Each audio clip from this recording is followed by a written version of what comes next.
बिस्मिल्लाहिर्रहमानिर्रहीम। अस्सलाम वालेकुम। कैसे हैं आप सब? My name is Ayesha and welcome in Nijaz foundation academy. जी तो क्लास 10 लास्ट लेक्चर में हमने केमिस्ट्री का पार्ट 1 कंप्लीट किया था। उसमें से थोड़ा सा पार्ट रह गया था, वो हमने आज के इस लेक्चर में कवर करना है। तो आपने वीडियो को एंड तक देखना है ताकि आप कोई भी पार्ट जो है वो मिस ना कर सकें।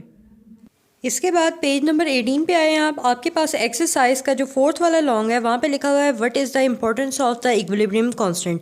इसके लिए आपने पेज नंबर आना है, पेज नंबर 9 पे आना है आपने, ठीक है। तो यहाँ पे आपके पास लिखा हुआ है इक्विलिब्रियम कांस्टेंट की आपने डेफिनेशन लिखनी है, ठीक है। सबसे पहले तो आपने यहाँ से लेकर यहाँ तक लिखना है, ठीक है। ये लॉन्ग के लिए बता रही हूँ अभी मैं, फिर इसका शॉर्ट भी बताती हूँ वो किस तरह से आपने लिखना है, ठीक है। यहाँ से लेकर आप यहाँ तक लिखेंगे।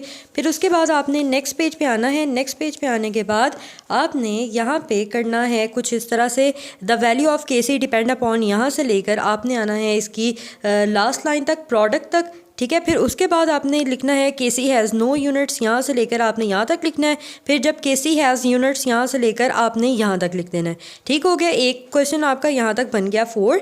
फिर इसके बाद इसका जो अगला पार्ट होगा वो आपने आना है इसके नेक्स्ट पेज जो कि है पेज नंबर 12, ठीक है।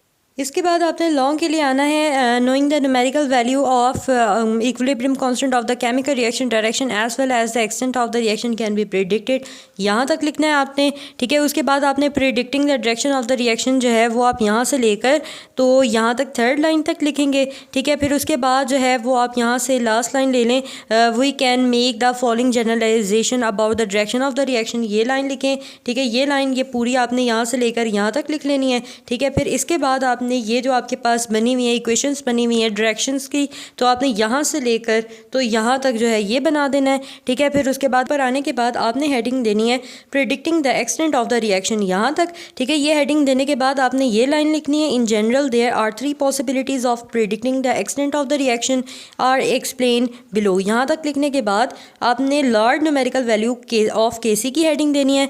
यहाँ से आपने शुरू करना है द लार्ज वैल्यू ऑफ के सी से लेके इंडिकेट्स दैट, यहाँ तक लिखना है, ठीक है। उसके बाद ये वाली लाइन जो है आपने नहीं लिखनी। फिर यहाँ से आपने लिखना है the reaction has almost gone to completion, ठीक है, कम्प्लीशन सॉरी, फॉर एग्जांपल ये oxidation of carbon monoxide goes to completion at the 1000 K, ठीक है। यहाँ तक आपने इसकी इक्वेशन के साथ इसको लिखना है।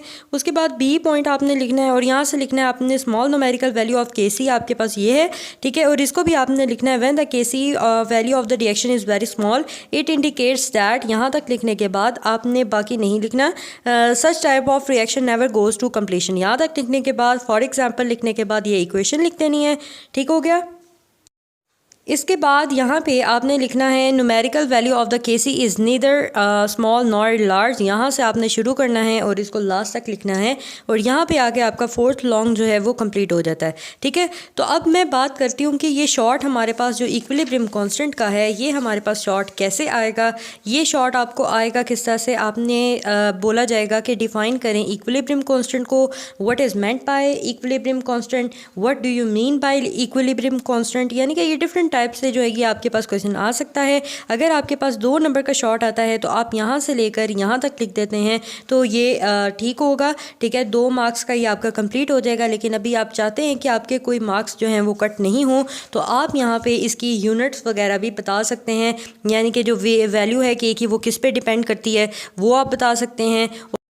उसके बाद आप यहाँ पे बता सकते हैं कि जब के सी हैज़ नो यूनिट तो तब हमारे पास क्या वैल्यू आती है, ये लिख सकते हैं। फिर उसके बाद के सी हैज़ यूनिट्स, यानी कि यहाँ पे आपने हेडिंग दे देनी है कि के सी हैज़ यूनिट्स, ठीक है। तो ये आपने यहाँ से लेकर यहाँ तक लिख देते हैं तो आपके एक चांस ही नहीं बनता कि आपके जो हैं वो मार्क्स जो हैं वो कट होंगे, ठीक है ना। तो ये आपके पास 2 मार्क्स का जो है इक्विलिब्रियम कांस्टेंट का और इसकी यूनिट्स का जो है आपके पास शॉर्ट वो कवर हो जाता है। उसके बाद इस पेज में अगर आपसे बात करूं तो इसमें शॉर्ट के लिए आपके पास कैसे आ सकता है, शॉर्ट में आपसे ये डायरेक्शन जो है ये पूछी जा सकती हैं कि जब QC जो है वो लेस होगा KC से तो हमारे पास रिएक्शन कैसे होगा और डायरेक्शन हमारे पास क्या होगी। तो ये आपके पास 3 हो जाएँ वो अलग-अलग से आ सकते हैं, ठीक है। और इसके अलावा ये वाले जो हैं आपके पास लार्ज न्यूमेरिकल वैल्यू ऑफ के सी कब होती है, स्मॉल कब होती है और जब ये इक्वल कब होती है, ये आपको अलग-अलग से शॉर्ट के तौर पे 2-2 मार्क्स के आ सकते हैं, ठीक है ना। इसके अलावा अगर आप शॉर्ट की बात करें तो मैं आपको सजेस्ट करूँगी ये जो आपके पास अंदर जो टेस्ट योर सेल्फ बने होते हैं, यानी कि ये जो ब्लॉक क्वेश्चन बने होते हैं, ये भी आप लाजमी जो है वो तैयार करिएगा पेपर के लिए, क्योंकि इसमें से भी सम टाइम जो है वो पेपर आ जाता है, ठीक है ना। तो इसके बाद यहाँ पे आपके पास जो एक्सरसाइज के इस चैप्टर के लास्ट के अंदर ये भी देख लें आप, यहाँ पे ये भी लिखा हुआ है, इसको भी आपने जो है वो पढ़ लेना है एक दफ़ा, ताकि जो आपके MCQs हैं वो आपके जो है वो कवर हो सकें, ठीक है। उसके बाद यहाँ पे आपके पास और क्या है, ये शॉर्ट क्वेश्चंस हैं, एक्सरसाइज के ही शॉर्ट क्वेश्चंस हैं। ये बाज़ दफ़ा तो ये आपको जो है बुक के अंदर से मिल जाते हैं, यानी कि जो चीज़ आप याद करेंगे वहाँ से मिल जाएगा। अदरवाइज़ आप जो है कोई भी किसी भी हेल्पिंग बुक से जो है वो तैयार कर सकते हैं, ठीक है। तो लॉन्ग के क्वेश्चन जो हैं वो मैंने आपको लगा दिए हैं, इनके जो आंसर्स हैं वो मैंने आपको बता दिए हैं, ठीक हो गया जी। तो क्लास 10 ये थे हमारे पास चैप्टर नंबर 1 के वो निशानात जो बच्चों को समटाइम समझ ही नहीं आती है कि आपने कितना लॉन्ग करना है, कितना शॉर्ट करना है, ठीक है ना। तो आई होप सो कि आपका ये जो डाउट था वो क्लियर हो गया होगा कि हमने कितना याद करना है और कैसे याद करना है। So best of luck. So आपने ये लेक्चर जो है जो आज का हमने वीडियो बनाया, ये आपने जो है अपने फ्रेंड्स के साथ ज़्यादा से ज़्यादा शेयर करना है, ताकि वो भी हमारे इस इल्म से फ़ायदा उठा सके, ठीक है। तो see you in next lecture. Take care and Allah हाफ़िज़।